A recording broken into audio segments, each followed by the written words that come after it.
It says we are live. All right, guys. I'm doing this a little bit differently because it's been forever since we did a live stream and I couldn't figure out restream. Anyway, it's a webcam. Can you hear me? Please let me know in the chat. I think it's using the microphone on the webcam. Can it? Hello? Yeah. Yes. Everything's good. All right. I will try and speak up because I normally have the little mic on me, but they did a bunch of updates and I can't figure it out.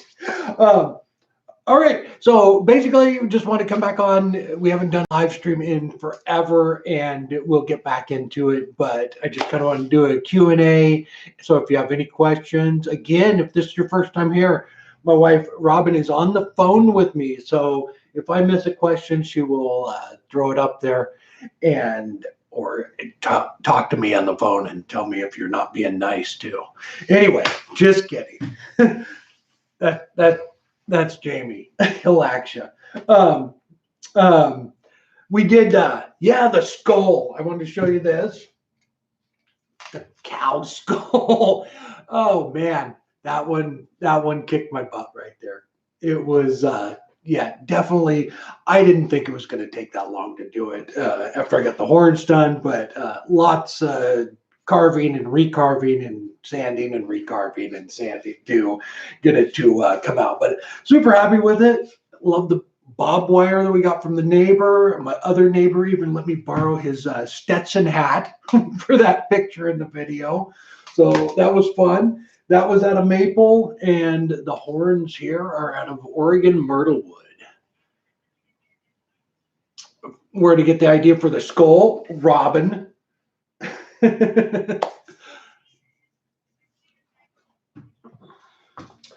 Yes. You can see everything right there. I'm going to back up a little bit. You can still hear me? All right. As far as the grinding station, these are CBN wheels from Ken at Woodturner's Wonders. And then I have the one-way jig. So you mark this little bar here. You guys can all see that, kind of. I have little marks on it for bowl gouge, spindle gouge, things like that. And then you put whatever tool it is right in there, lock it down, and then just rock it back and forth to do that. But this one-way jig I've had for years. It's a slow speed grinder. It's 1725 on the RPMs on that.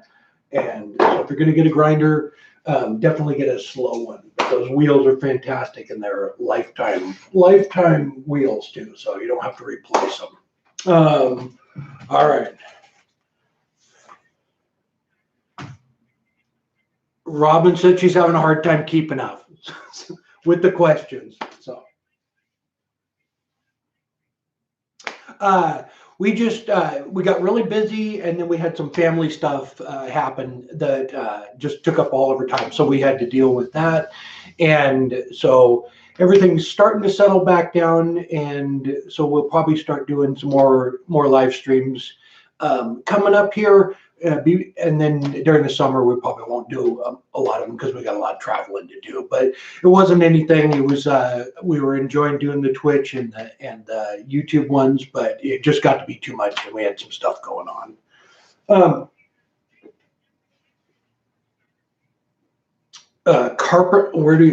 Carpenter goes for a starter lathe? I don't understand. What do you mean a carpenter? Oh, what's a good starter lathe? Jet makes some really nice starter lathes. I would get the variable speed one. They're a little bit more money, but the variable speed ones are so much easier to work with. There's a couple really nice ones out there. There's Jet. I think Rikon makes ones that are comparable to it. So yeah, I would just check around. I would definitely get the variable speed one though. It's just gonna make life so much easier. And I know it probably bumps up the price $100 or something, but it's worth doing rather than changing belts all the time.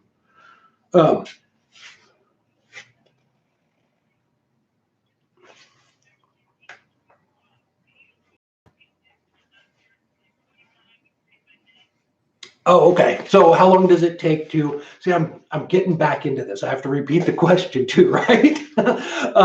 Forgot to do that before. As far as truing up a bowl like this, if it's a green bowl like this, you can true it up in just a few minutes. It really doesn't take that long. I know in the videos a lot of people speed it all up and stuff, but it really doesn't.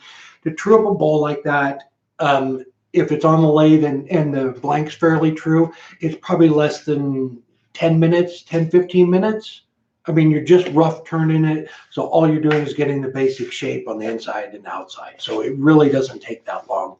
And then you have to let it dry. But I wanted to show you that real quick. That's the rice bowl we did a couple of weeks ago. If anybody was interested, it's still no cracks. It was dry when I did it, but I didn't sand and finish it. But yeah, I'm happy with the rice. I have, how did I deal with all the dust from sanding the skull? I have a Rikon dust collector in the shop. So I think you might have seen it a couple times in the video. I have that thing, here's the skull, and I had it right here. Right? So I was just sanding it. It was 90% of it was just going right down there. The Arbortech, the Turboplane, it doesn't create much dust at all. The only time I had a little bit of an issue with the dust on that was when it was the top of the skull was really punky. It wasn't nice wood. So there was a little bit of dust with that because it was kind of, it was just really soft wood. But I had the dust collector right up there and to get rid of most of it. But when I was shaping the horns, it just chips. It's not dust, so that's really nice. Yeah, small dust collector. I have a big one outside. I have a small one in here, a little one, but they work great for getting rid of the dust.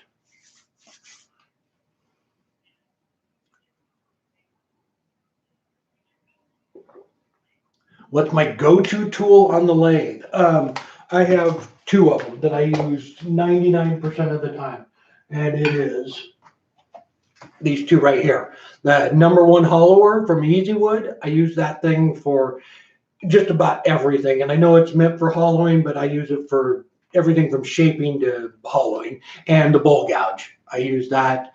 Both of these tools are probably, I don't know, I'm going to say like 70% of what I do, I can do with these two tools right there. But yeah, those two.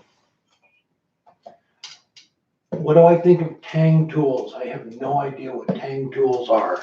So I don't really think much of them. I don't.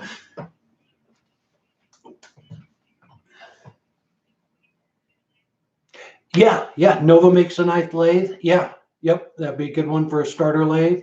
I'm not sure that model number, but with them too, I would go with the variable speed one, and it might be the variable speed one, but I would go with that. It's the first lathe I ever had. Was an old Craftsman, and it was old, and I had to change the belts every time I wanted to do something, and it was just a pain. And open up the cover, and there were like 4 pulleys inside of it, and it was a mess. So variable speed.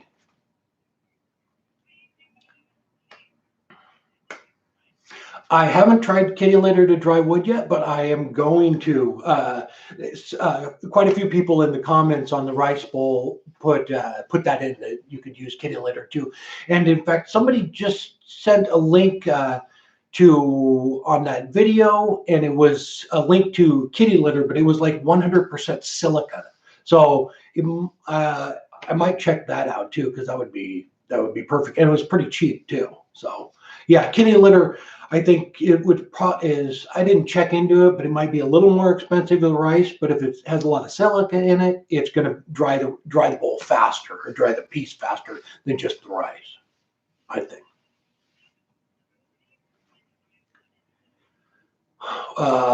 Bind wood and metal together. I don't know, like Gorilla Glue. That should bond just about anything. I would rough up the metal. I'm not sure what you're trying to do with bonding the wood and the metal together, but I would rough up the metal with like 80 grit sandpaper, and then probably use Gorilla Glue. It'll bond to both of those.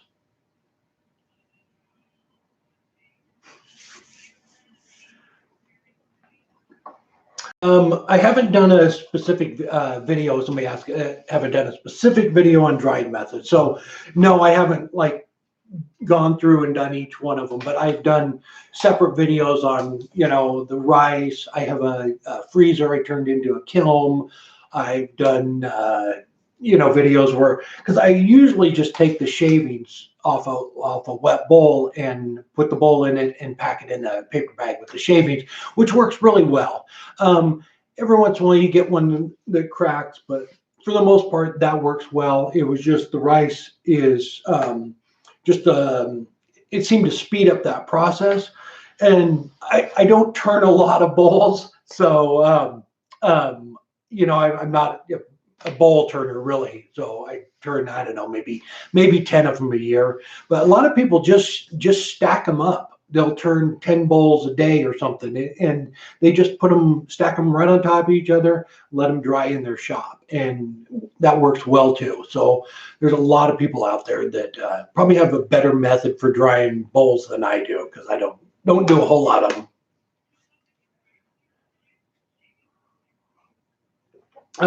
Rice versus the shavings. That was a question. It was, so the rice was right at 6 weeks, and it might have been dry a little before that. But so I turned the bowl. It was fresh cut. Put it in there for 6 weeks. The shavings usually take at least 2 months, and so with the shavings, I would pull it out every week or so, rotate it around in the shavings, and put them back in there. But it normally takes about 2 months for it to dry in the shavings, depending on like where you're at in the country too. Oh yeah, I'm done. We have another question.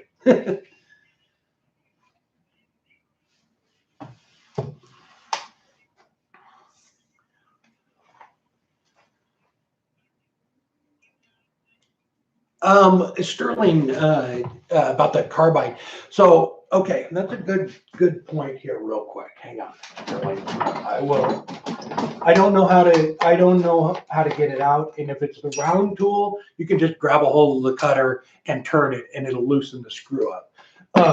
But let me show you something here real quick, so it doesn't happen again. Okay.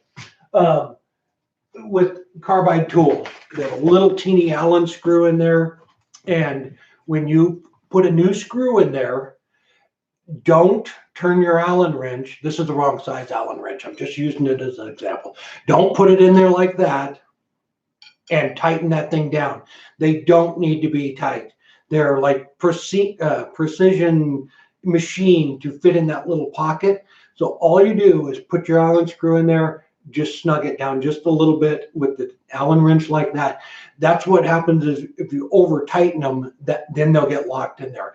And years ago when I bought my first one, that was what I did. I put the bit in there, cranked it down, and then I couldn't get it out. It stripped it, and I had to grab it with a pair of pliers and just pretty much ruin the tip to get it loose. So just light pressure like that. That's all it takes. I'm done.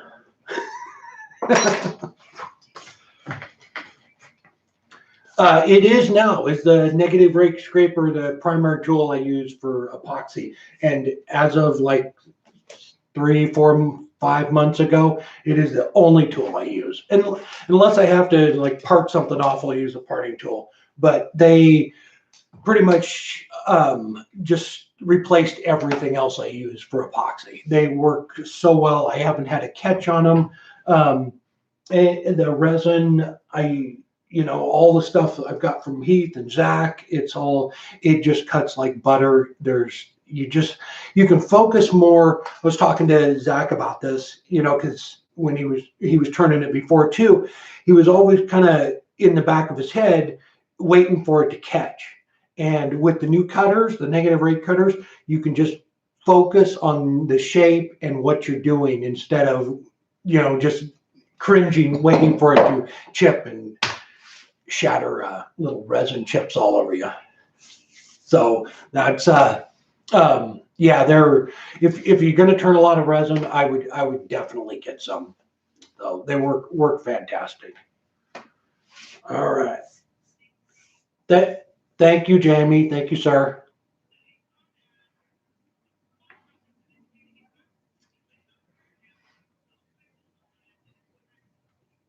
Oh, a good small project. Oh man, sorry to hear that about your house. Oh, sorry. Yeah, I went through a fire when I was a kid too. Not fun. Yeah, we had a couple people in the community that go through house fires. How about utensil handles, things like that? You need to replace those. That might be nice.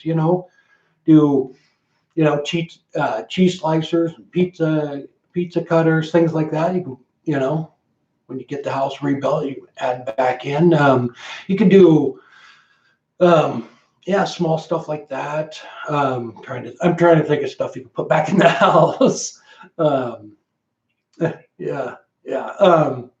And do like clock. I mean, those are nice, pretty easy. Um, yeah. I'm not sure, how long you've been turning. Yeah.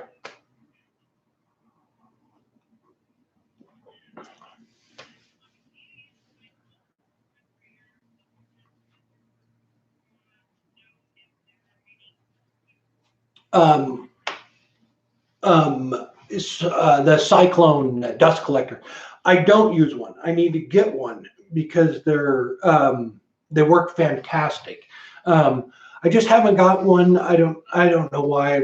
I'll never think about it when I'm at the wood shop. But I do need to get one. I need to get a big one for outside, and I need to get a small one for in here. Jake from Jake Thompson just did a video up, and it was amazing. I don't know if anybody can put that link up, but he did it, and the chamber where it goes in is just completely clean after using it for like a year or something. So they work fantastic, and you still get the suction through them. So I would definitely get one, and you can get small ones for like a 5 gallon bucket, or you can get extremely large ones for a big you know uh, stand up uh, dust collector. So, is there a learning curve going from carbide to traditional? Yes, there's a learning curve. It's even if you're just starting out with regular gouges, there's a learning curve. It's a learning curve for grinding and sharpening them, and a learning curve for turning. So they're completely different from as far as how you approach the wood than you do with a carbide. So carbide, you're just straight, flat, level 90% of the time, 99% of the time, and you just shape the wood and it cuts. With a gouge, you can they'll cut they'll cut if you put them up there. But that bevel right there is what does it makes the clean cut. So like on this bowl here, hopefully we can see that. That bevel right there is actually cupped out a little bit like that. So because of the grinder, when you put up the grinder, it automatically does that. So the more you can ride that bevel and support the fibers as you're cutting them, the cleaner the cut's going to be. And that's a learning curve as you're cutting to keep that bevel rubbing as you're going around the bowl around the corner like that on something or on the inside, is to keep that bevel rubbing on there and supporting the fibers. Well, it'll cut if you just stick it straight in, but it won't be a clean cut. So that's the learning curve.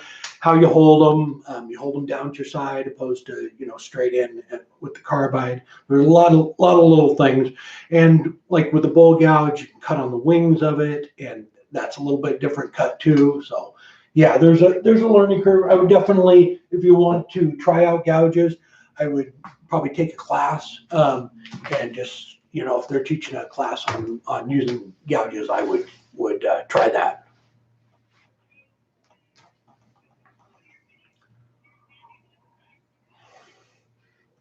Uh, how fine a grit do I go when I'm sanding with the Howard's wax? So I usually go up to 600. A lot of times I'll use the Yorkshire grit too. I'll stop at 240 and then use that paste. But I always try and get up to 600 if I'm just sanding with this. So I've done some videos a long time ago, but if you're new, I sand with this stuff, and I do it because I like the satin finish. I like that look. I like a satin finish opposed to a gloss on most things. And that's why I sand with it. And it also eliminates all of that fine sanding dust. It just captures it in the wax. So what I do is put it on a grit, sand with it, take paper towels, wipe it all off, move on to the next grit. And I wipe off all that excess paste in between each grit. Robin.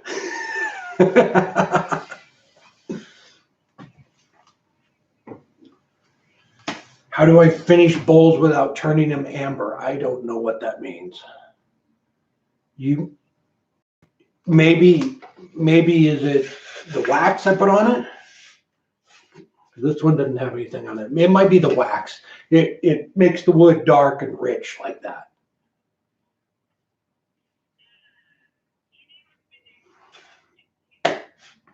I don't have any recommendations for a duplicator lathe. I don't. I've never used one, but a lot of them have attachments you can put on them. I think the Powermatic one I used to have had these arms that went out, and you could actually, duplicate stuff on it. But I'm not sure whether you're talking about like a lathe like this, where you can put a spindle on it and duplicate it, or because they make lathes that actually do it themselves. So I'm not quite sure, but a lot of lathes have attachments where you can put things on it and duplicate them.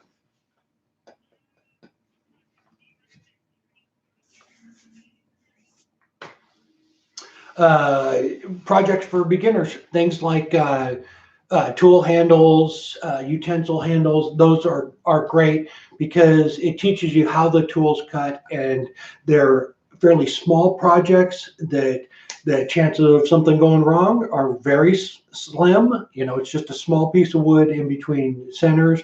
It's a great way to figure out how the tools cut, how, what tools do what, and they're fast too. So it's really nice that you can put a piece of wood on the lathe and 10, 15 minutes later, you can be done with a utensil handle or a tool handle for one of your tools. You can even do that and customize them, put little ring, burn lines and stuff on them. So it's turning in between centers on things like that. It's really safe, and it also gives you a lot of great experience on figuring out how everything works. Hey Jim, how are you doing? What is a negative rake? I will see if this webcam is as awesome as it thinks it is. So let me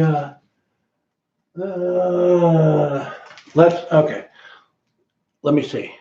So can we see that? No, we can't. Why won't it show it? All right. So it's like a regular carbide cutter, just is flat across the top. The negative rake ones actually tip down at a bevel, and I believe it's a 20-degree bevel downward. So it has the cutter cut this way, and then it's cut at an angle like that. And the regular ones are just straight across. So that little dip in there, that 20-degree angle down there, is just a game changer for how they cut resin. Hopefully you can you see that at all? Yeah, it's just that little bit of a negative rake on it.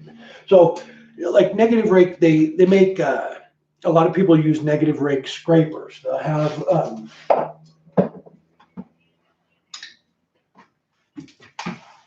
okay, focusing on my face. So there's a big scraper right there. So a lot of people will take these and put a negative rake on them and to do things, and they cut really well that way. They just don't. The problem with them is they don't stay sharp. They literally make one or two passes on the piece of wood, and it's done. You have to resharpen it. I know a couple of professional turners that use negative rake all the time, and they'll sharpen up like 5 of these, and they'll take a couple of cuts, they'll grab the next one, take a couple of cuts.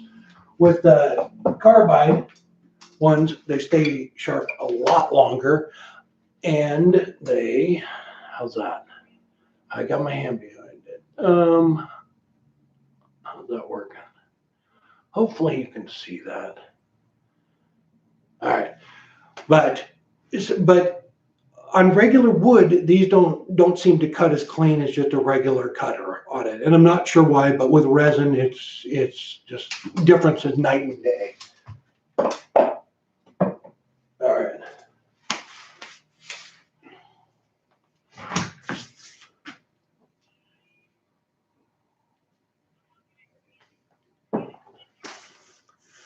How long did it take me to collect my tools? I have been turning for 22, 23 years.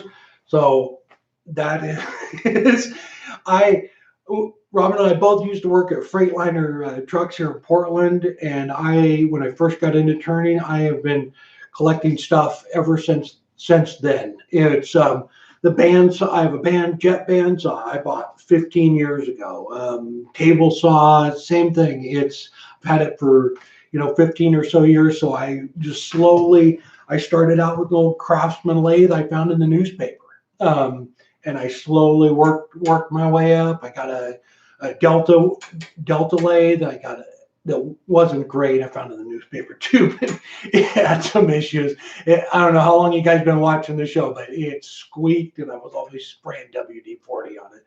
So just slowly over the years, collecting different tools, and when I need something, I'll go get it. So it's not, I didn't run to the store 5 years ago and buy all this stuff. I just slowly, my drill press, you see, right? I know it's funny. That shows my age right there. They used to put ads in the newspaper when you wanted to sell stuff. Yeah. I don't even know. Do they even have newspapers anymore? I guess they do. They're hanging on.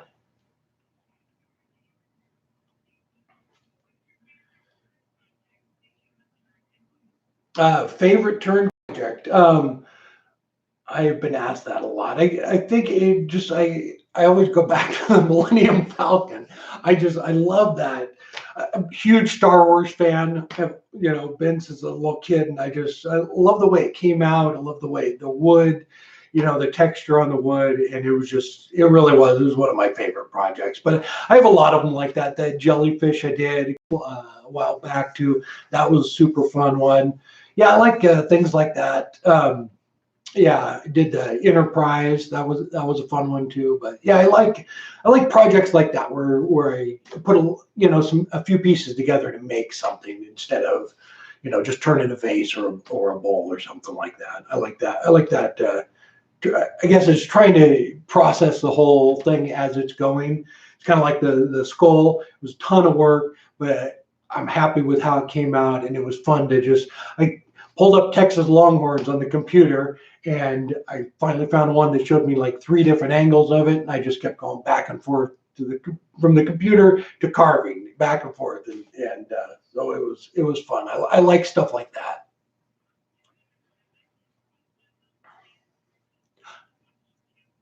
Oh, that is awesome, Dakota. Is she having a good time? That's cool. That's very cool.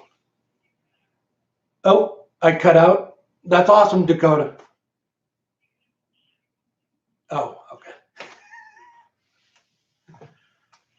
CBN wheels, I have, I think I have, what do I have? I can't remember what they are. I think it's 120 or 180 and 240, I think. I believe that's what they are. And I got them from Ken at Woodturner's Wonders. Um, and I believe that's the grit. I can't remember. I think he sells them in like he has like a package deal where you can get one of each. And I like the ones with the radius on the sides here. Has a little bit of a radius, and that way. So I have some little hollowers too, some deep hollowing tools, and you can put it down on this bed and take the tip of it and go around that corner there. So it works really nice for stuff like that.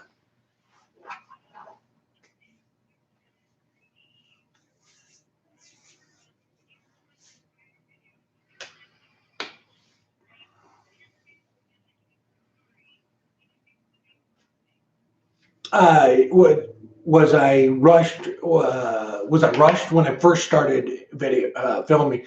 Um, no, I wasn't rushed. I was like super nervous and creepily awkward. It was.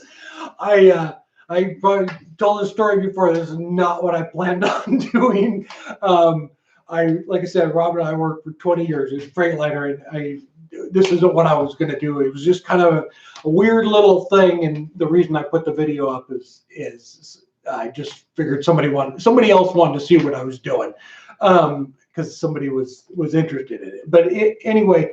I don't know. I think my first 5 videos, I wasn't even on camera. It started out me at the lathe, and it was just, they were hideous and it was loud. So I'm not rushed because we've been doing it for so long now that I try and move the camera around as much as I can to get as many angles as I can so you can see different parts of it. And I know in the editing process, we can cut out certain things. So I'll turn for a little bit. Let's just say like this bowl. I will start to rough it out, and then I know that we're gonna speed up the rest of it until we get down to the basic shape. So I just work on that, and then we slow it down for the last pass or whatever. Because when you have a bowl like this, you need to see a little bit of the beginning and the end. You really don't need to see every single cut I make on it. It's just kind of repetitive and pointless. It's the same thing over and over again. So I don't feel rushed as far as wanting to get the project out or get something done. But as far as filming, I don't feel rushed. I guess because we've been doing it so long that I just kind of know how we're going to edit the video when we're done.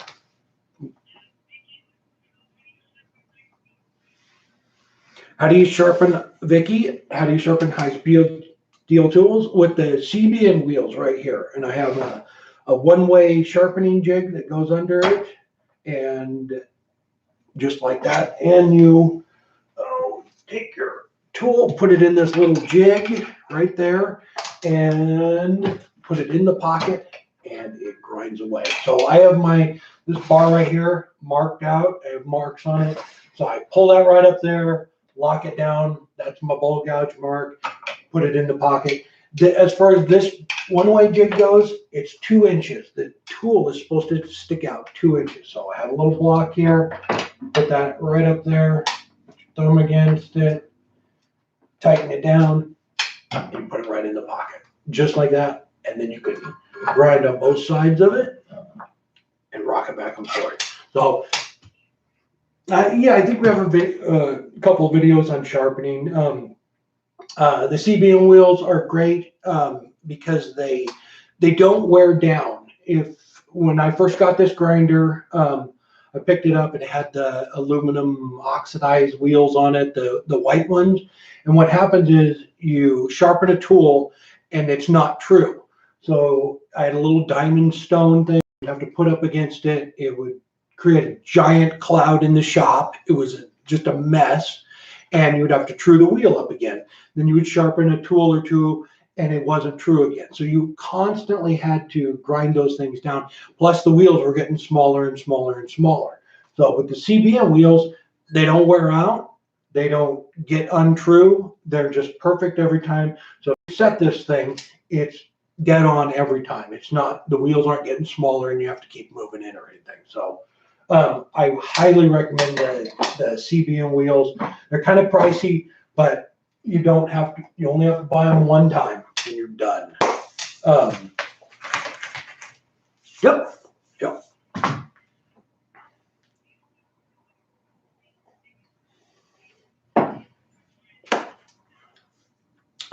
Did I use hot glue on the burl sink? Did I? I can't remember. I use hot glue all the time. Here, let me turn the camera for a second. Hang on. You see my hot glue station over there? There. I'll go over there. I got my hot glue gun. I got hot glue. Hot glue is the bomb. So As far as hot glue, if the wood's dry, if you have a dry piece of wood, you put a waste block on the lathe, and it's just regular hot glue, pick up at the craft store. There's nothing special about it. It's not, one of the fancy hot glues. It's, 10 of them for $2 or whatever. It will not break. I've even done videos showing this. I put blocks of wood on it and hit it with a hammer. It will bust that waste block before the glue joint will break. All you need to do is get one of the big hot glue guns, not the little crafting ones. It needs to be, like a 80 watt, 100 watt glue gun where it really melts that glue. And if you get that glue hot, really hot, put it up there, put some pressure on it from tailstock or whatever, let it set up, it will not come off of there. That glue joint will not break. It is fantastic. I've been using hot glue for at least 15 years, and I've never had one of them break on me. So, are we going to make it to Atlanta this year? No, I don't think we're going to Atlanta this year. We're going to be in North Carolina, Sterling. That's even closer for you, isn't it? Sterling, we're going to be at the AAW in Atlanta. Right, not in Atlanta, in North Carolina. The AAW show in North Carolina. Raleigh. How far away are you from Raleigh?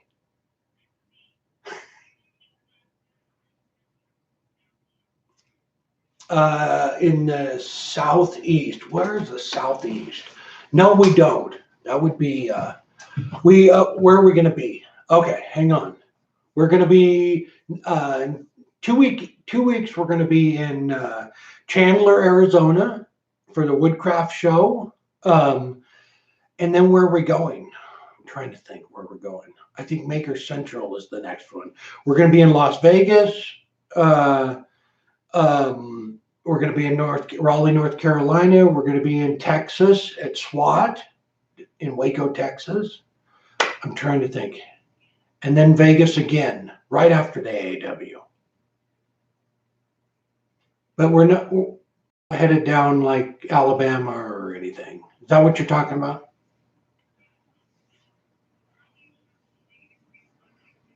You don't, question was, do you sharpen the negative rate carbide? And you don't sharpen them. I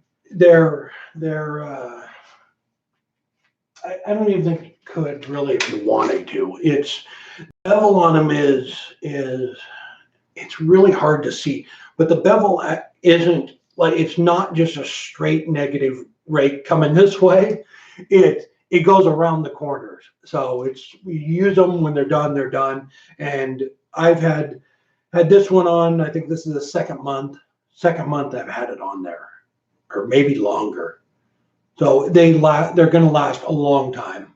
But yeah, they're at a little bit of an angle. And some people with the carbide, they use a diamond stone to touch them up, but these aren't like that. The way they're angled, I don't even know how you would do that.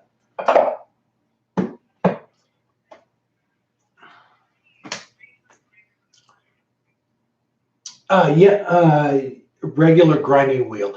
I would not. So like the blue grinding wheel stones for steel, I wouldn't do that.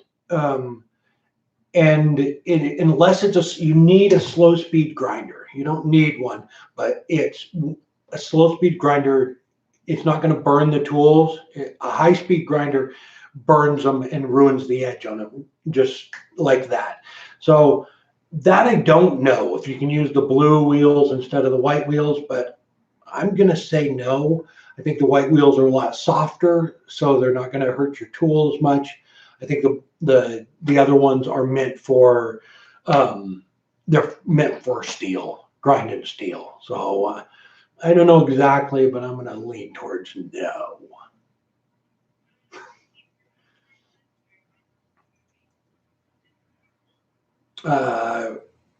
Vicky, the spindle gouge, the same way. so I have a spindle gouge right there. You do it the same way as you do it like a bowl gouge. Put it in there, tighten it down. I'm not sure what jig you have. There's several different sharpening jigs, but same way. This is the one I have. Put it right in the pocket just like you do, and you rock it back and forth on there. So what I normally do is start on one side, I bring it over, I stop just before halfway, and then I come over to the other side, and then I go all the way back across and just pass half. So you're not sharpening that tip more than the sides, because then it'll start to grind down the tip. But yeah, I'm not sure what sharpening jig you have or anything, but they all should have some sort of jig like this where you can put it in and just roll it back on the stone or sandpaper or whatever it is.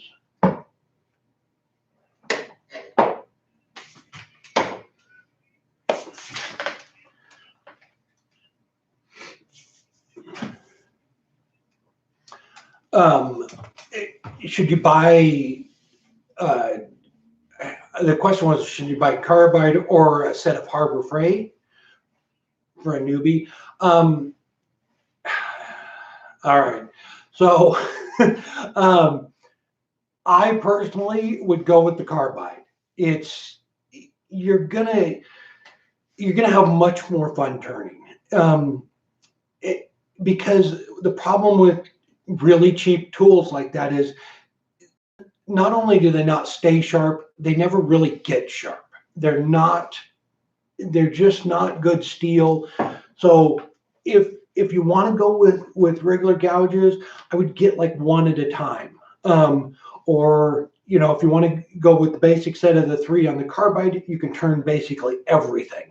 But I would, I just wouldn't I know they're cheap, but even coming right off the grinder, they're just not sharp tools. The steel is it's not good. So you get over to the piece, you start cutting, you make a couple of cuts, and it's already going to be dull, and you're not going to be happy with it. I remember when I first started turning, I just struggled with it. I didn't have YouTube or anything to go watch somebody show me how to sharpen tools. So I messed around with it. The lathe I got came with some Craftsman tools, and I remember just struggling with it because it was just more dust than shaving. And when I finally figured out how to grind the tools, I figured out that little bit of an angle. I come back over, I start turning something, and all of a sudden, like, ribbons come flying off the lathe, and I was like, well, what's this? I mean, and all of a sudden, when you figured that out, it's like, this is fun now. It's not, just dust. You're grinding everything and then hitting it with 60 grit to finish shaping it. So I would, if you want to go with gouges, I would buy a good gouge and just next month, buy another one. But if you want to just start out with the 3 carbide ones, and they're going to do everything you can do, and you will be much happier than the cheap tools. Sorry, Harbor Freight.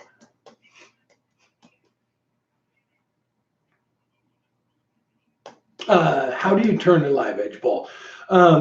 Vicky, the same way you turn a regular bowl, just like this. There's just a couple different things. So I don't have a log here, but let's just say this was a log. It was at one time, like this. So you have your bark would be on the part of it right here. So instead of taking that bark off of it, you would leave that on and mount the bowl on the lathe. Let's just say the bark's up here now. Mount it on the lathe, and you come in and leave that bark or that natural edge on it. So come in like that. The only difference between turning a regular bowl and a natural edge bowl is I feel you need to turn the speed up quite a bit, because what happens is once you start cutting into that, these are going to be high points, and these down here are going to be low points. So like 10% of the time you're cutting wood, the rest of it you're cutting the air. So the slower you go, the more chance it is that that's going to dip in here and hit that other edge over there way too low. So I cranked the speed up on it quite a bit. I did a microwave bowl video years ago, and the wings on it are, you know, that tall, and then the bottom of the bowl is down here. And I was running it at probably 3,000 RPMs because you're just barely cutting anything. And if you screw up just a little bit and push in too hard, it will just bust one of the wings off. So if you want to do a live edge bowl, I would start out with something small to where the live edge on this right here is, you know, maybe an inch higher than this. Try and get a bigger log to where you're not dipping way down in here on the live edge. So that's what I do, is I crank the speed up on it. But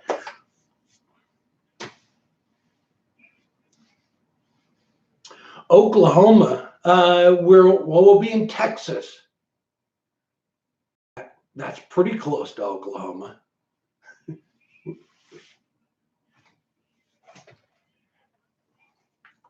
Do I still own any of my first lathe tools? Hang on. I gave away almost all of my tools a couple of years ago. I did a giveaway, and I gave away a ton of stuff. But this one right here is, I think, here's how much I use it. Just knock the trail dust off of it. That one I've had for, I don't know, at least 15 years. It's a giant scraper. I think it's a Crown. I think so. I think it's a Crown. Yeah. I don't know. I can't read it. I can't see it. Or Henry. Oh, Henry Taylor. Yeah, Henry Taylor. And I used to use that for hollowing stuff out. And I have like the hollowing jig, the rig I use works so much better than this. And it takes such a massive cut. You get out there and it starts bouncing. Oh yeah. Yeah. I used to use it all the time before I got the hollowing rig. Yeah. It's a monster. And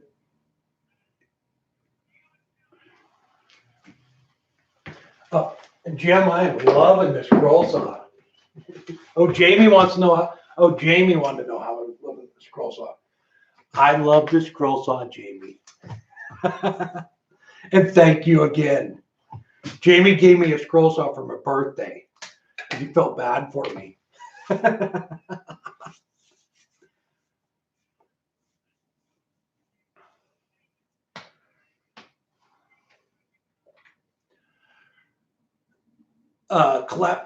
Collaboration project with who? Oh, Matt. Yeah. What? Do you have a project in mind? Send me an email.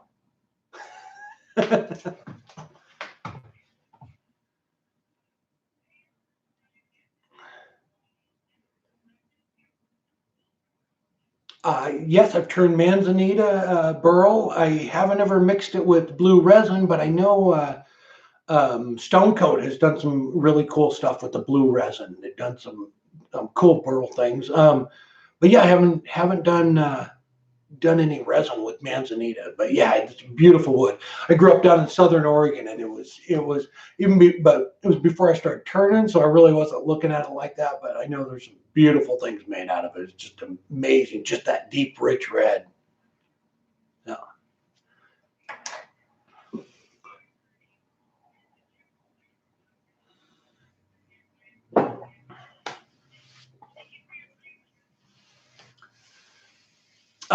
Okay, so that the question was about moisture content, Peter. That is like kind of open-ended there. It depends on what you want to turn. If you want to turn a bowl, it can be soaking wet. You can cut the tree down and walk in the shop and turn it. But you need to let it dry. As far as moisture content for like things like lidded boxes, the wood has to be dry. So, and it has to be, completely dry. because you fit your lid on there, come back out the next day, it's all warped and doesn't fit anymore. So for projects like that, like let's say utensil handles, lidded boxes, all that, you need the wood dry. And so for things like bowls, or you could do some vases and things, you can turn those green, or or they're still wet, and then let them dry. Turning green wood is a lot of fun, but you can't, make you do lidded boxes and finish them. So it's projects like that, make sure the wood's dry. Yeah.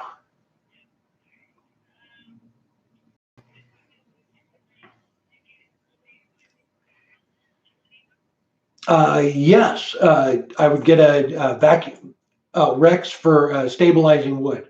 I would get a vacuum chamber, and I believe I have the cactus juice. Yeah, it's the cactus juice, and I have a vacuum chamber. I haven't done a whole lot of it. I stabilized a couple of things. Tony sent us some wood from England, and we stabilized that because it's really rare piece of wood. And you've Anarchus just sent us a piece of olive wood that is amazing. So I'm going to stabilize that too because it's all cracked up. But I would definitely get a vacuum chamber, and I believe the cactus juice is, yeah, that's the one I use. But I don't do a whole lot of it either. So there, somebody else, you know what, Zach and Heath do a ton of it, so they could probably, I don't know if you know their channel, Heath Knuckles and Zach Higgins, they both do a ton of casting, so they might have better videos on what they use and how they do it. I know they do it all the time.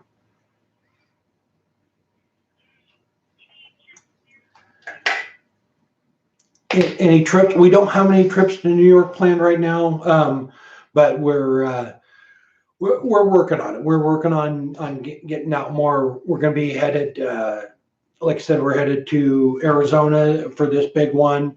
I think when we get back, we're going to plan another one. I'd like to get over to the Boise area. There's a good club over there too. So, but yeah, we're working on it.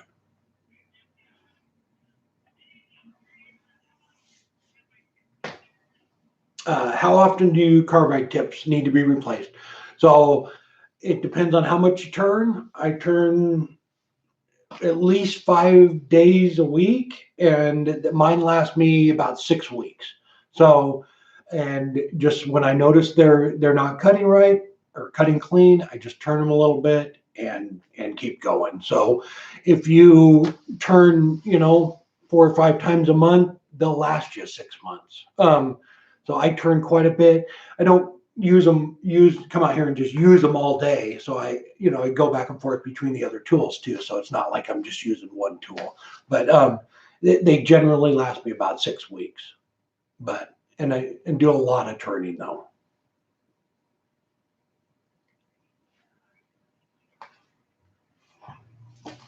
All right, hang on. Robin needs help.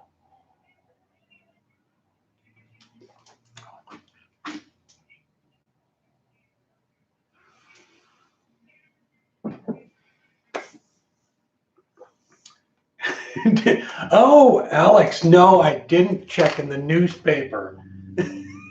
It's so funny. I mean that tells you I just passed 50, so I got my first 2 lathes out of the newspaper. Huh.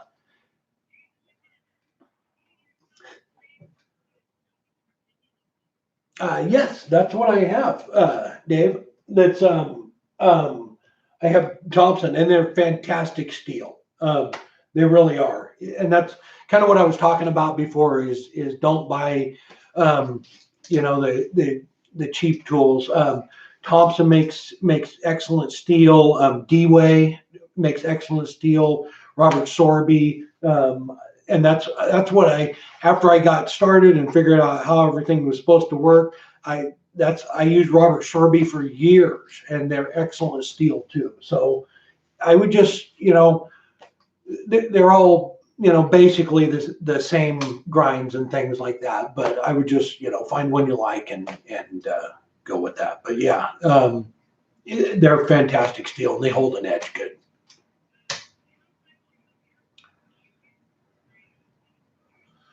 Oh, I haven't gotten hardly.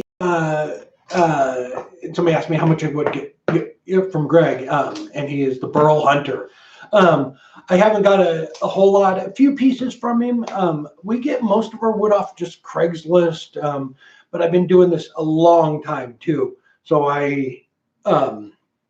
we have wood. This is the shop, and like both sides of it, there are full of wood. So kind of, I just been like rotating it around as it gets dry. Because I do a lot of projects where I can't use wet wood. So I've been collecting it for a long time. You know, we're always looking on Craigslist to see if anybody's giving any wood away. I drive around in the truck with chainsaw with me. So if somebody's cutting down a tree, I just run over and ask them if I can have a few pieces too. Yeah, a lot of the wood I have around here as we move it around, the wood that's in the back there, that is, I've had that for probably 10 or 20 years. And it's just, you know, I've collected it and I just keep moving it around to and then I go through that when I need wood for a project. So yeah, it's kind of a long process, but I don't buy a whole lot of wood. Just you know, I've had a couple specific projects I wanted to do where I went and bought a piece, but Greg is a great guy, and he does auctions and sells stuff all the time too. But he's awesome.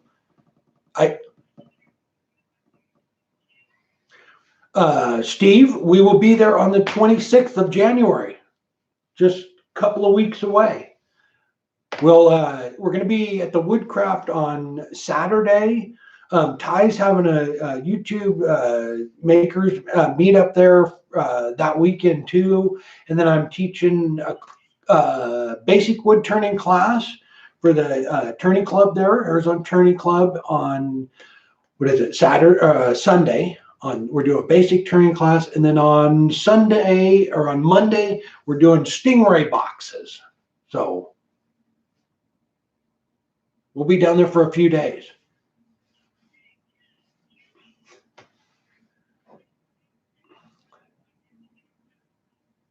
Hello, Cameron. You know my son's name is Cameron. Coincidence? I don't think so. Collab? Really, my son's Cameron. What was the question? The Arbor Tech? Oh, with the carving project? I don't know. I don't know. Maybe we should work on a project together. I don't know. Okay. Yeah, I don't know. We can come up with something, but I don't have anything planned. Yeah, we don't. Okay. Let's just clear everything up to everybody. We don't even know what project we're doing for next Friday. That's basically how we roll. We figure it out over the weekend what we want to do, and then I make it, Sunday, Monday, Tuesday, Wednesday, whatever it is, and then we put the video up. But we were just talking about it today. What do you want to do for next week's project? I don't know. Anyway, we'll look it up. We're going to look it up tomorrow and figure it out. Yeah. Yeah, it's kind of funny.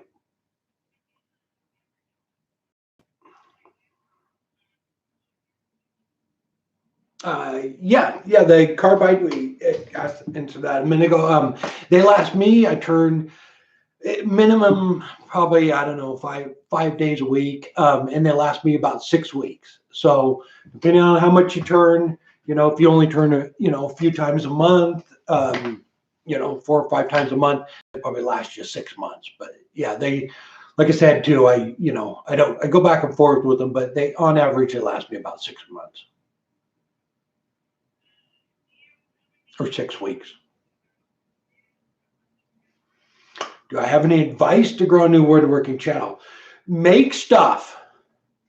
Yes. I would, yeah, just go for it, man. It's there's everybody's take on everything is a little bit different. So it doesn't matter, you don't need to, come up with something new every week. So it's just figure out what sort of stuff you like to build, have fun with it, and that right there is the key to it. Have a good time, because if you're not having a good time, everybody knows immediately that you're not having fun, and there's no reason to stick around if you're not having fun.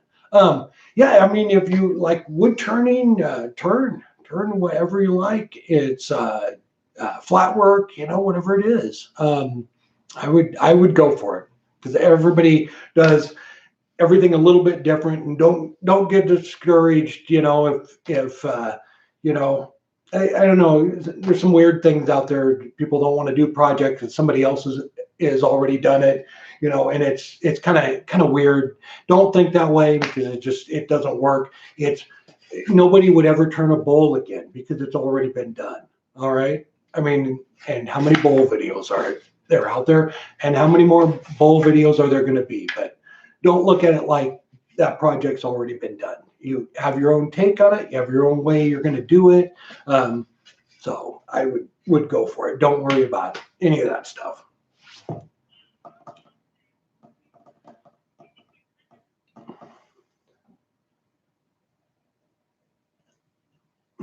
What? Oh, hang on.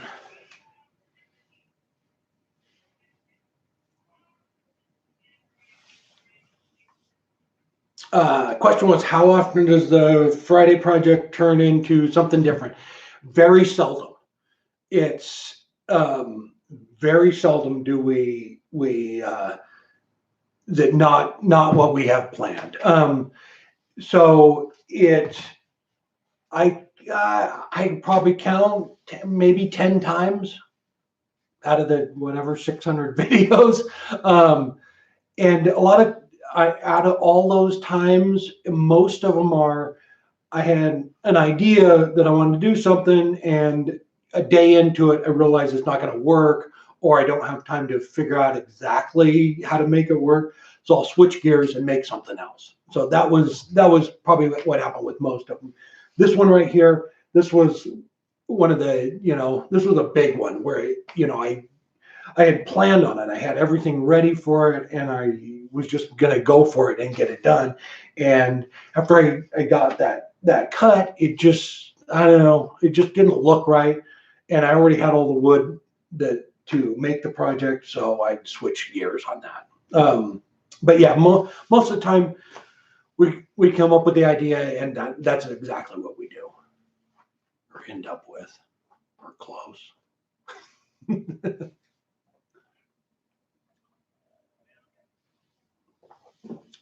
All right, guys. Yeah. All right. Well, we will. Like I said before, we'll start doing the lives again, and I'll, I mean, when we get time. But we'll start. I'll do a project maybe on the next one too. But we will get back to those. But we need to start dinner.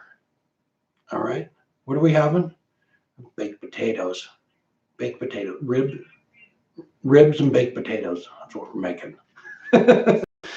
All right. Yeah, again, go. If you're going to be in Chandler, please stop by. Which is better, a jet lathe or a robust? Come on, who asked that?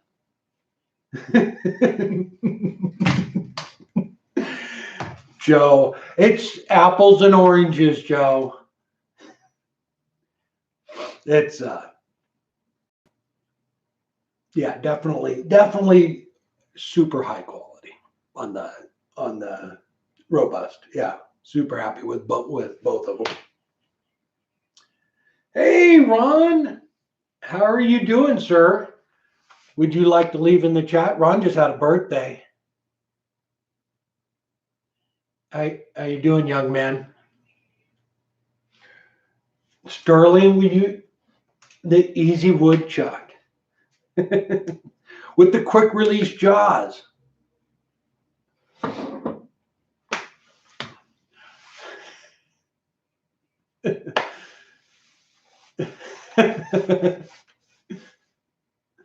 All right.